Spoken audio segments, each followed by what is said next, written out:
बिस्मिल्लाहिर्रहमानिर्रहीम।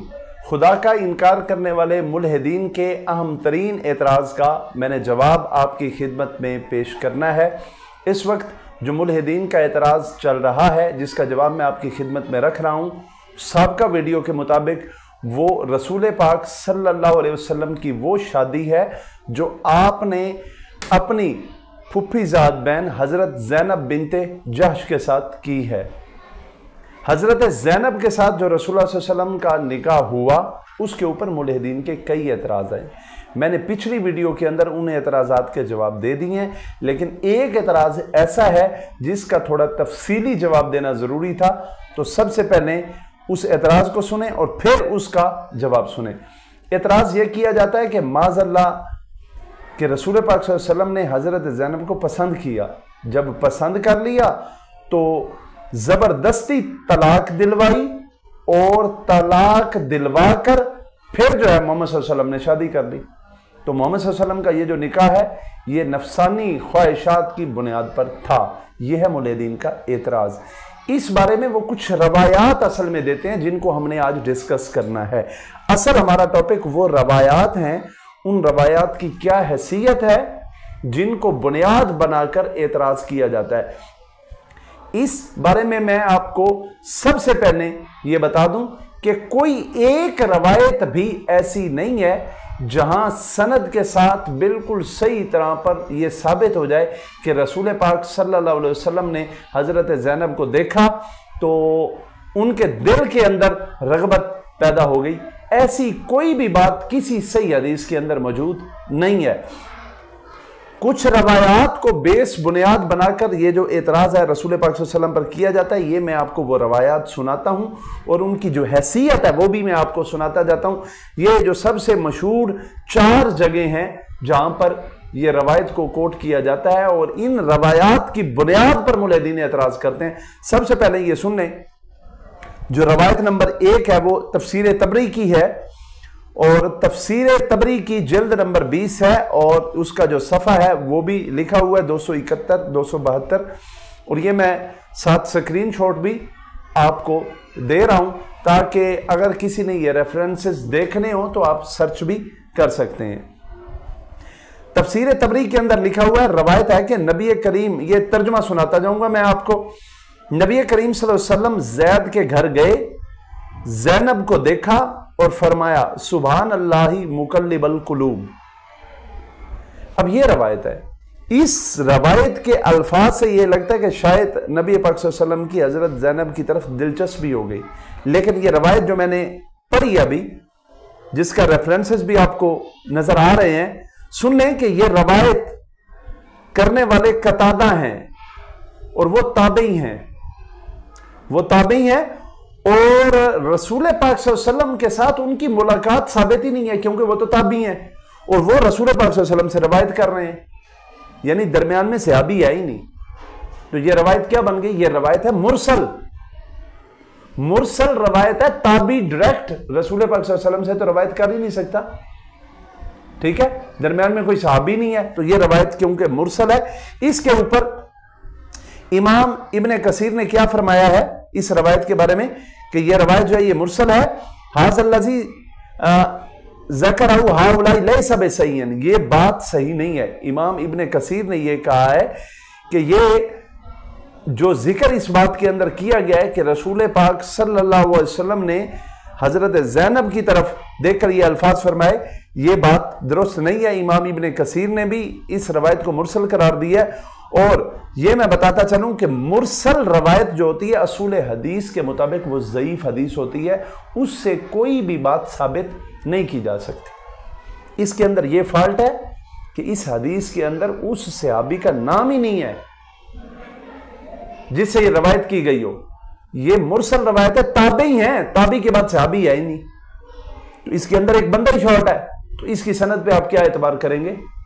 तो ये जो रवायत बयान की जाती है, क्योंकि इसकी सनद के अंदर फॉल्ट है, दरमियान में सिरे से एक सहाबी मौजूद नहीं है, रावी मौजूद नहीं है, तो फिर आप क्या करेंगे? इससे कैसे आप जो है वो अपना मुद्दा साबित करेंगे? ये मैं कह रहा हूं मुल्हिदीन को जो इस रवायत को उठाते हैं।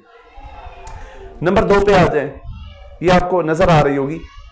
ये तबकात इब्न साद के अंदर है, और ये तबकातुल कुबरा जिल्द 8 सफ़ा नंबर 108, उसमें रवायत है कि रसूल पाक सल्लल्लाहु अलैहि वसल्लम ने ज़ैनब को देखकर नबी सल्लल्लाहु अलैहि वसल्लम ने शहवानी रगबत का इजहार किया। माज़अल्लाह, ज़ैनब को देखकर नबी सल्लल्लाहु अलैहि वसल्लम ने शहवानी यानी वो जो शहवत होती है, शहवानी रगबत का इजहार किया। अब ये रवायत कहां पर मौजूद है? यह है तबकातुल कुबरा के अंदर, आपको मैंने इसका हवाला भी दे दिया। सुने, इस रवायत के अंदर क्या खराबी है? इस रवायत के अंदर यह खराबी है, इसके अंदर एक रावी है मोहम्मद बिन उमर अल-वाक़दी। जी, मोहम्मद बिन उमर अल-वाक़दी, इसके बारे में सारी जरा मैं क्या तफसील से पढ़ूं। ये इमाम अहमद बिन हंबल का कौल सुनने। इमाम अहमद बिन हंबल ने इस वाक़दी के बारे में क्या फरमाया? आप फरमाते हैं कि अल-वाक़दी कज़्ज़ाब, वाक़दी बिल्कुल झूठा है। इमाम बुखारी क्या कहते हैं? मतरूकुल हदीस कहते हैं। इमाम बुखारी ने यह कहा इसे हदीस नहीं ले सकते आप, यानी वाक़दी की जो रवायात हैं वो काबिल कबूल नहीं है। तो ये दूसरी रवायत आ गई। अच्छा जी, तीसरी रवायत कभी अब सुन लें। तीसरी रवायत जो तफसीर सालबी के अंदर है, और वो सूरह अज़ाब की तफसीर के अंदर है। सूरह अज़ाब की जहां पर तफसीर है, वहां आयत नंबर 37 के अंदर ये उसके तहत उन्होंने लिखा है, और उसका तर्जुमा क्या है?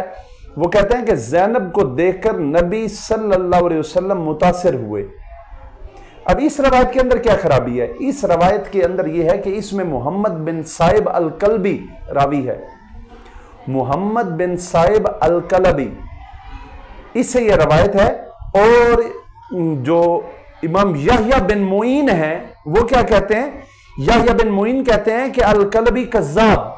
वो कहते हैं इस रवायत का जो रावी है अल-कल्बी वो कज़्ज़ाब है। मोहम्मद बिन साइब अल-कल्बी के बारे में यह कहा है कि यह झूठा रावी है। इमाम नसाई के क्या अल्फाज है? इमाम नसाई फरमाते हैं लईसा बिसिका, यह कोई सिका रावी नहीं है। इस रावी की आप रवायत को नहीं ले सकते। इमाम ज़ाबी फरमाते हैं इत्तफाकु अला ज़ोफ़ी, इसके ज़ईफ होने के ऊपर सबका इत्तेफाक है। यह आपने तफसीर सालबी के अंदर जो रसूल पाक सल्लल्लाहु अलैहि वसल्लम की तरफ ये बात की गई, जो रवायत कोट की गई है, उसकी सनद के ऊपर मैंने आपको बता दिया कि इस सनद के पल्ले क्या है। ये है वो सारी रवायत। और ये चौथी रवायत भी सुन लें। चौथी रवायत जो तफसीर कुर्तबी के अंदर है, इस रवायत के अंदर तफसीर कुर्तबी जिल्द 14 सफ़ा 190 रवायत में अल्फाज हैं कि नबी करीम सल्लल्लाहु अलैहि वसल्लम ने जब हज़रत ज़ैनब को देखा तो सुभान अल्लाह मुकल्लिबल कुलूब के अल्फाज हैं। वही जो मैंने पहली रवायत के हवाले से किए हैं, वही अल्फाज हैं। लेकिन याद रख लें, इस जो रवायत है इसके अंदर जो रावी हैं वो है मुकातिल बिन सुलेमान। मुकातिल बिन सुलेमान जो है इसके ऊपर सख्त जर है, अइम्मा कराम ने इसे कबूल नहीं किया। इमाम ज़ाबी फरमाते हैं कि यह मतरूकुल हदीस है, इससे हदीस आप नहीं दे सकते।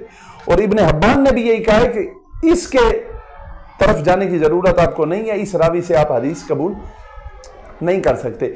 ये जिन रावियों का मैंने जिक्र किया, इनके बारे में और बेशुमार जगह के ऊपर जरा मौजूद है, और ये वो सारे रावी हैं जिनकी रवायात के ऊपर एतबार नहीं किया जा सकता। और हमारे अइम्मा ने इनकी हदीसों और इनकी रवायात के परख करके मुकम्मल तौर पर बता दिया कि ये वो रवायात हैं या ये ऐसी चीजें हैं जिनको इस्लाम दुश्मन अनासिर दीन के दुश्मनों ने किसी तरह से दाखिल कर दी है, और रसूल पाक सल्लल्लाहु अलैहि वसल्लम की बेऐब जात को दागदार करने की कोशिश की गई है। लेकिन हमारे अहले इल्म ने इन तमाम रवायात को इनकी सनदों की बुनियाद पर परख कर बिल्कुल साफ और शिफाफ कर दिया है, दूध का दूध और पानी का पानी कर दिया है। अब ये हैं वो रवायतें। अब आप मुझे बताएं, ये जो रवायतें मैंने बयान की हैं, इनमें से कौन सी ऐसी रवायत है जिसका कोई रावी दुरुस्त हो? ये मेरा जो सवाल है वो मुल्हिदीन से है।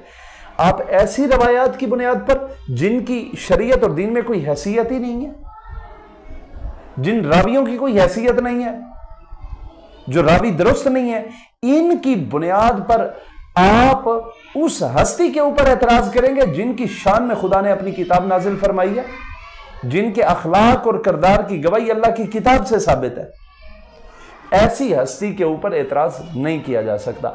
हजरत ज़ैनब और और नबी करीम सल्लल्लाहु अलैहि वसल्लम की शादी से मुतल्लिक जितनी भी रवायात इस तरह की मौजूद हैं जिनका मैंने जिक्र किया, वो तमाम की तमाम बेसलेस हैं, बेबुनियाद हैं, ज़ईफ हैं, मन घड़त हैं, उनका हकीकत से कोई ताल्लुक नहीं है।